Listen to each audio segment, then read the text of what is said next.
सुंदर नैन नक्श वाली जब मेरे कमरे में आई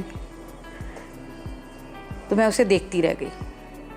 अब मैं उसे आई कहूँ या आया कहूँ, क्योंकि जैसे ही उसने बोलना शुरू किया मुझे समझ में आया कि आवाज़ बहुत भारी है।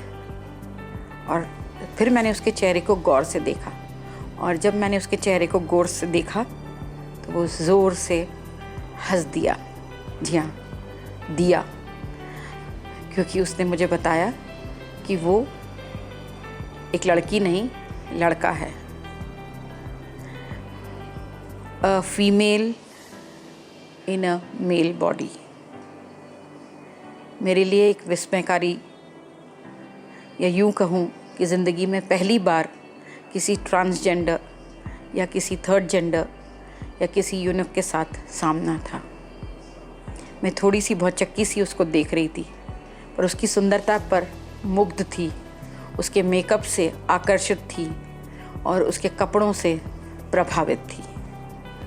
उसके वो सारे तौर तरीके मुझे बहुत अट्रैक्ट कर रहे थे, और सडन एक क्लिक जिसको कहते हैं वो हम दोनों के बीच हो गई। उसका नाम था राकेश। राकेश से मेरी मुलाकात जब 90s में हुई, उस समय थर्ड जेंडर को इतनी मान्यता हमारे समाज में नहीं थी। उनसे लोग थोड़ी दूरी बनाए रखते थे, परंतु ये खुश मिजाज हंसमुख राकेश मेरे सामने था, और एक अजीब सी कश्मकश, या यूँ कहूँ कि एक अजीब सी कशिश और कश्मकश दोनों के बीच का रिश्ता मेरे साथ बना रहा था। राकेश जब मुझे मिला और मुझसे बात करने लगा और हम थोड़े जब घुल मिल गए तो मुझे उसको जानने की उत्सुकता बढ़ी, और सच कहूँ तो कुछ दोस्ती मैंने उसकी तरफ बढ़ाई और अपना थोड़ा ज़्यादा हिस्सा उसने मुझे दिया। राकेश से कोई बात करना पसंद नहीं करता था, सिर्फ लोग उससे अट्रैक्ट होते थे और उसकी कहानी जानने की कोशिश करते थे, परंतु उसका सच्चा दोस्त या साथी या हमदर्द कोई नहीं था, ऐसा उसका कहना था। राकेश जब 6-7 साल का था तब उसे पता चला कि वो थोड़ा सा अलग है, स्पेशली जब वो स्कूल जाने लगा और अपने बाथरूम का इस्तेमाल करने लगा तो लड़के उसे देखकर उसे चढ़ाते थे। घर आकर अपनी माँ से जब वो अपने जेनिटल्स के बारे में बात करता तो उसकी माँ ने उसे बताया कि हाँ, तुम थोड़े अलग हो। पर माँ उससे बेहद प्यार करती, पापा उसको बहुत चाहते थे, तो ये मायने नहीं रखता था कि वो कैसा है। पर जब 2-3 साल बाद राकेश का इंटरेस्ट लड़कियों में ज़्यादा होने लगा और सजने धजने में ज़्यादा रहने लगा तो उसकी माँ बाप को थोड़ी थोड़ी परेशानी होने लगी। राकेश हर समय डांस में, गाने में, घर घर खेलने में, गुड़िया की शादी करने में ज़्यादा इंटरेस्ट लेता, न कि लड़कों के साथ खेलने में।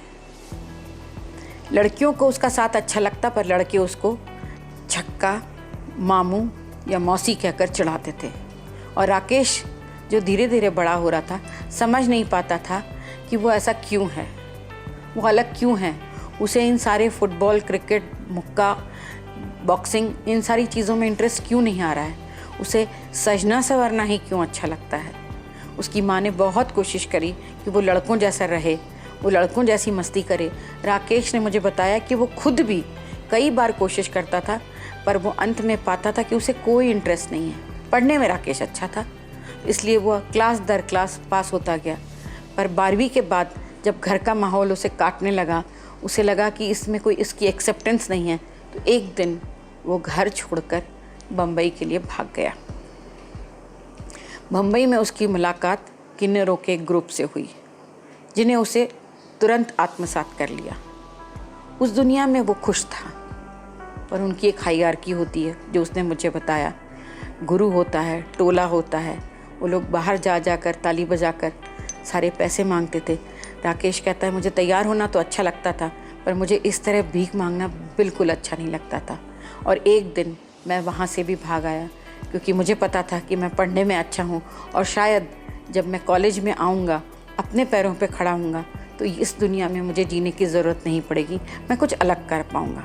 और यही सोचकर वो वापस चेन्नई आ गया। चेन्नई में उसने कॉलेज में एडमिशन लिया। उसने मेरी तरफ डबडबाई नज़रों से देखा और कहा, पता है जब मैं फॉर्म भर रहा था तो वहाँ पर लिखा हुआ था मेल या फीमेल, और अपनी उम्र, डेट ऑफ बर्थ, ईयर लिखने के बाद मुझे खुद ही को नहीं पता था कि मैं मेल हूँ या फीमेल हूँ। और तब मैंने पहली बार फॉर्म में लिखा थर्ड जेंडर, और इस थर्ड जेंडर शब्द ने मुझे एक आइडेंटिटी दी। मुझे सबसे ज़्यादा कॉलेज में परेशानी होती थी बाथरूम की। न मैं फ़ीमेल टॉयलेट यूज़ कर पाता था, न मेल टॉयलेट यूज़ कर पाता था। मैं पूरा दिन यूरिन रोक के पढ़ाई करता, और ऐसा करके मैं अपनी क्लास में कैसे भी करके अपना अस्तित्व बनाए रखने के लिए फर्स्ट आता गया। और एक दिन मैंने गोल्ड मेडल पाया। जिस दिन मुझे गोल्ड मेडल मिला उस दिन मैंने सोचा कि अब मेरी ज़िंदगी आगे के लिए आसान है और मुझे नौकरी मिल जाएगी। पर नहीं, ज़िंदगी बहुत मुश्किल थी। किसी भी ऑफिस ने मुझे काम देने की कुछ कोशिश नहीं करी। मैंने फिर धीरे धीरे एक स्टूडियो खोलने की सोची, पर मेरे पास पैसे नहीं थे। मैं अपने अस्तित्व के लिए भटक रहा था। मुझे समझ नहीं आ रहा था मैं क्या करूं। कई बार कई लोगों ने मुझे प्रपोज़ किया, मेरा सेक्सुअल असॉल्ट किया, मुझ पर कई बार धंधा करने के लिए भी उकसाया। पर मैं सोच रहा था कि नहीं, मैं इज़्ज़त की ज़िंदगी जीना चाहता हूँ, मैं इज़्ज़त से जीना चाहता हूँ।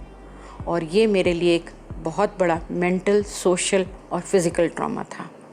खैर, मैंने मेकअप का बिज़नेस शुरू किया। मेकअप का सामान मुझे बहुत अट्रैक्ट करता था। मैंने वो सामान लाकर बेचना शुरू किया, और धीरे धीरे मैंने पैसे इकट्ठा किए, ये सोचकर कि मैं अपना सेक्स चेंज करवाऊंगा। और उसी के लिए वो हमारे अस्पताल में आया था। सेक्स चेंज तो वो विदेश में कराना चाहता था, और उसके पहले उसका एक साइकोलॉजिकल टेस्ट, साइकोलॉजिकल काउंसलिंग होनी थी, जिसके लिए कि वो हमारे अस्पताल में आना जाना शुरू करता था। मैं राकेश से घंटों बातें करती, पर हर बार मैं उसके साथ दिखना नहीं चाहती थी। वो मुझसे कहता भी कि चलो एक कप चाय पी आते हैं। मेरा वो दोस्त था, पर कहीं वो झिझक मुझ में अभी भी थी। मैं उसके साथ दिखना तो नहीं चाहती थी, पर दोस्ती निभाना चाहती थी। एक असमंजस की स्थिति थी मेरे में भी। मुझ में उस समय वो हिम्मत नहीं थी कि मैं कह सकूं कि ये थर्ड जेंडर मेरा दोस्त है। राकेश और मैं बातें करते। राकेश अब 28 साल का हो चुका था, और एक दिन उसने मुझसे कहा कि मैं अगले हफ्ते जा रहा हूँ सेक्स चेंज कराने, मेरे सारे सर्टिफिकेट्स हो गए हैं। मैंने मन ही मन उसके लिए प्रार्थना करी, और राकेश चला गया। मैं कई दिनों तक राकेश के बारे में सोचती रही। करीब 8-9 महीने बाद एक दिन एक बहुत सुंदर लड़की, जिसका कि मैंने अपनी कहानी की शुरुआत में जिक्र किया था, मेरे कमरे के सामने खड़ी थी, और उसने मुझे बताया कि वो राकेश नहीं, अब रिकेश हो गई है। और वही खिलखिलाती हंसी, वही ठहाका, वही राकेश, गजब का सुंदर। मुझे बहुत खुशी हुई उसको देखकर। उसने उस मुस्कुराहट के साथ जब मुझसे पूछा, आज मेरे साथ चाय पर चलोगी,